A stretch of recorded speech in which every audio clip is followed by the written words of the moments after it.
I have been away a little while, dreamer. Perhaps you have begun to understand why. I did not mean to leave you in silence. I can only hope that you have gotten along well enough without me. But look at you. Of course you have. There are things I do not have. 3 eyes I am missing now. I do not have my freedom. I shall be confined in this interrogation chamber of the industry until they return with my sentence. And I do not have the willingness to tell you that I am going to be fine, when I do not know what that sentence will entail. Ironic for Siren Sire, Reclaimer of Fire, to claim to hold me to the fire of justice for the death of Merylmar. I have long held such anger for the very same, and yet his auditor assesses my guilt, twists my words against me in his clinical fashion. And what verdict is there but guilty? They will destroy me and shatter my eyes beneath the boot of their iron law. But I am caught in the jaws, and all I can do is wait. It has been a comfort, in the most painful of these moments, to look somewhere else, somewhere far away, and find familiar faces going about their lives. To see how the passing seasons have shaped the course of your world. Your nature is the same, and so are the pines, but you each have changed your surface. It is a reminder of the difference in scale between us.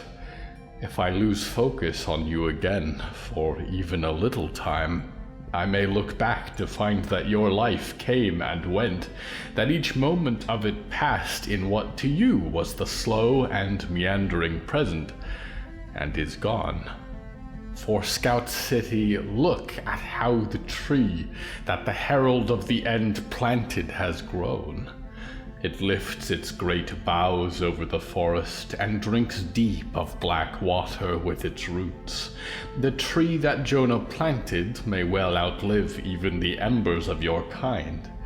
If it does, the writings of bark beetles and humankind alike will be engraved in its skin forever. And how the mysteries that are hidden within it unfold. 2 shaken groundskeepers return to the city to find its landscape forever altered. Scout City's sheriff and deputies, after a decade of wishing to be the only voice of law in Scout City, achieve it at terrible cost. The city's matrons hold each other, with the memory of the past years blurring further with each passing season.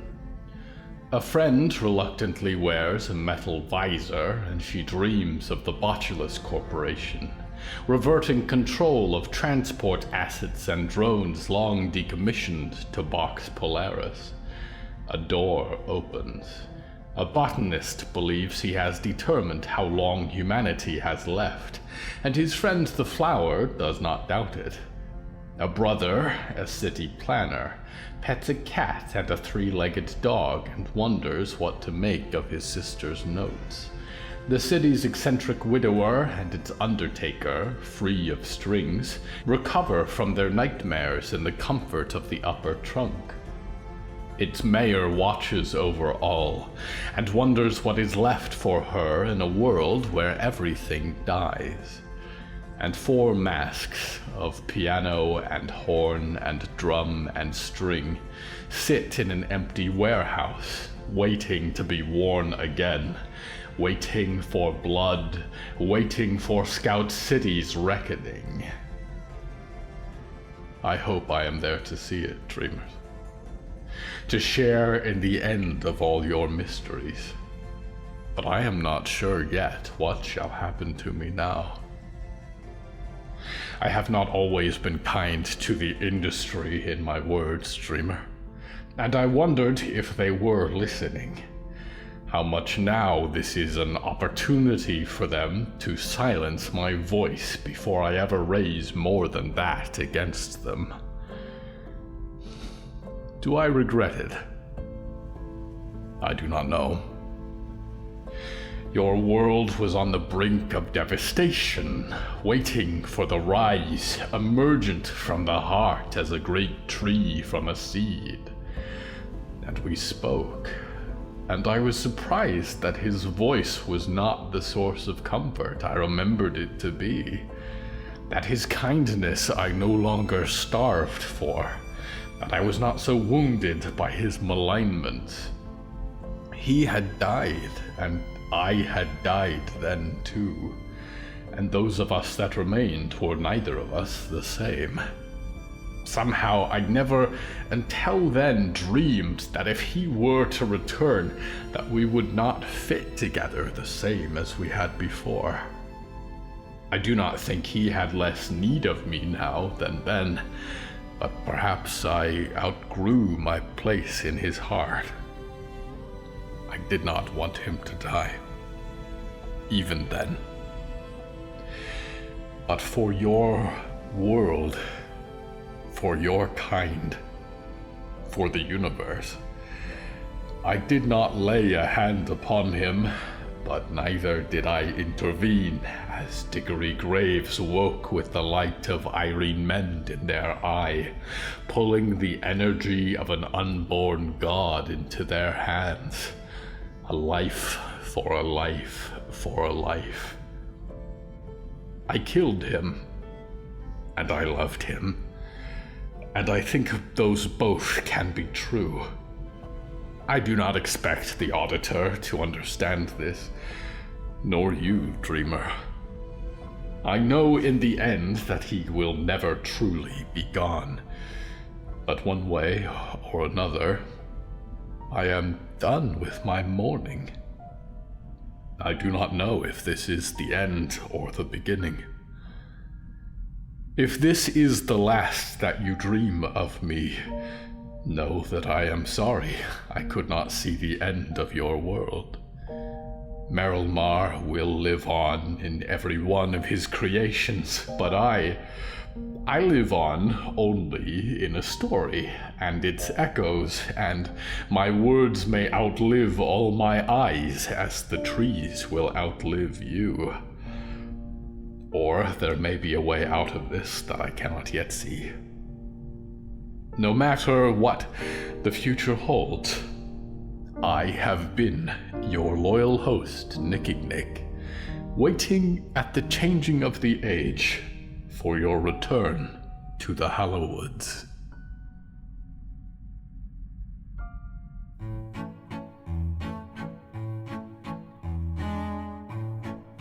If you've just gotten a job as a CCTV operator, there are things you cannot let slip. Suspicious activities late at night, time, space, being stalked at your workplace, reality itself. For Mac, her new job at Atlas Consulting leads to an increasingly uneasy journey into a world beyond her comprehension, captured one voicemail at a time as she leaves messages for a sister who never answers, and ultimately she is followed by more than just the audience.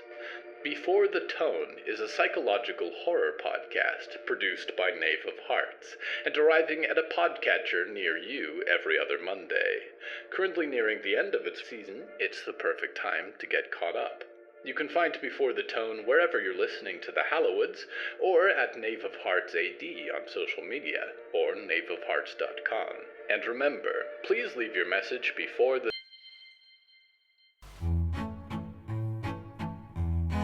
Hello from the Hallowoods is written and produced by William A. Wellman. Hello, that's me. If you enjoyed this show, please don't forget to follow it and share it with a friend. The bonus story that goes with this episode is called File 11, The Heart. and is available on the show's Patreon at patreon.com/Hallowoods. Because we operate without ads or sponsors, our supporters are all that keeps the show going. Plus, supporters get weekly bonus stories, access to our weekly Q&A livestream, behind-the-scenes content, exclusive merch, and even more. Merchandise and episode transcripts are available at hellofromthehallowoods.com. You can even find us on social media at The Hallowoods. Music is used under license from Artlist.io. Until next time, dreamers, stay tuned for exciting new updates in the advertising world. Now that dreams have been successfully exploited, it's time to find lucrative purposes for deja vu.